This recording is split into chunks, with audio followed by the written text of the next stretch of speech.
ರಾಜ್ಯದಲ್ಲಿ ಮುಂದೆ ದಲಿತ ನಾಯಕರನ್ನೇ ಸಿಎಂ ಮಾಡಬೇಕೆಂದು ಸಚಿವ ಎಚ್.ಸಿ. ಮಹದೇವಪ್ಪ ಒತ್ತಾಯಿಸಿದ್ದಾರೆ. ಮಡಿಕೇರಿಯಲ್ಲಿ ಸುದ್ದಿಗಾರರೊಂದಿಗೆ ಮಾತನಾಡಿದ ಅವರು, ಸದ್ಯ ಮುಖ್ಯಮಂತ್ರಿಯಾಗಿ ಸಿದ್ದರಾಮಯ್ಯ ಇದ್ದಾರೆ. ಮುಂದೆ ದಲಿತ ನಾಯಕ ಮುಖ್ಯಮಂತ್ರಿಯಾಗಬೇಕು. ಕಾಂಗ್ರೆಸ್ ಹೈಕಮಾಂಡ್ ಸೂಕ್ತ ದಲಿತ ವ್ಯಕ್ತಿಯನ್ನು ಸಿಎಂ ಮಾಡಬೇಕೆಂಬುದು ನಮ್ಮ ಆಶಯ. ರಾಜ್ಯದ ದಲಿತ ಸಮುದಾಯ ಸದಾ ಕಾಂಗ್ರೆಸ್ನ ಬೆನ್ನೆಲುಬಾಗಿದೆ. ಮತದಾರರಿಗಾಗಿ ದಲಿತ ನಾಯಕ ಮುಖ್ಯಮಂತ್ರಿಯಾಗಬೇಕು. ಬೆನ್ನೆಲುಬು ಕಳೆದುಕೊಂಡು ಪಕ್ಷ ಬಲವಾಗಿರಲು ಸಾಧ್ಯವಿಲ್ಲ.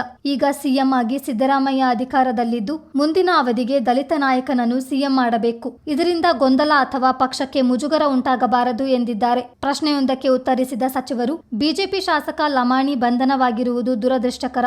ಜನಪ್ರತಿನಿಧಿಗಳು ಭ್ರಷ್ಟಾಚಾರದಲ್ಲಿ ತೊಡಗಿರುವುದು ಅಭಿವೃದ್ಧಿಗೆ ಕಂಟಕ.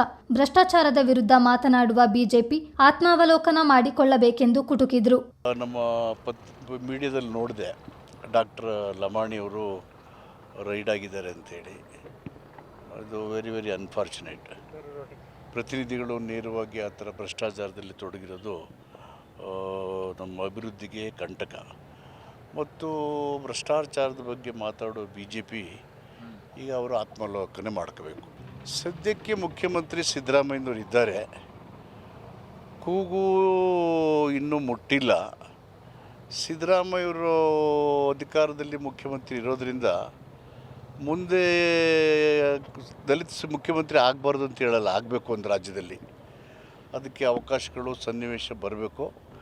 ಕಾಂಗ್ರೆಸ್ ಹೈಕಮಾಂಡ್ನಿಂದ ಹಿಡಿದು ಸಿದ್ದರಾಮಯ್ಯರಿಂದ ಹಿಡಿದು ಎಲ್ಲರೂ ಸೇರಿ ಸೂಕ್ತವಾದಂಥ ದಲಿತ ನಾಯಕರನ್ನು ಒಂದಿನ ರಾಜ್ಯದ ಮುಖ್ಯಮಂತ್ರಿಯಾಗಿ ಕೂರಿಸಬೇಕು.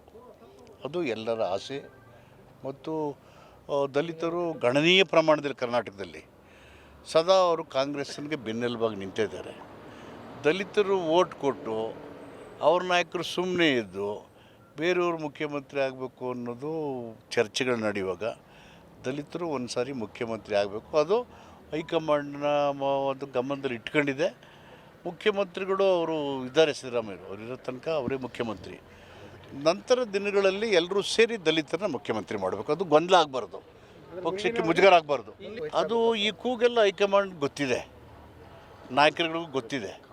ದಲಿತರನ್ನೇ ಕಾಂಗ್ರೆಸ್ಸಿನ ಬೆನ್ನೆಲುಬು ಅನ್ನೋದು ಗೊತ್ತಿದೆ.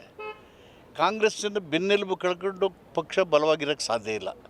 ಹೀಗಾಗಿ ಬೆನ್ನೆಲುಬನ್ನು ಬಲಪಡಿಸ್ಬೇಕು ಅಂದರೆ ಆ ಥರ ತೀರ್ಮಾನ ಆಗಬೇಕಾಗುತ್ತೆ. ಒಂದಿನ ಆ ತೀರ್ಮಾನ ಬರುತ್ತೆ.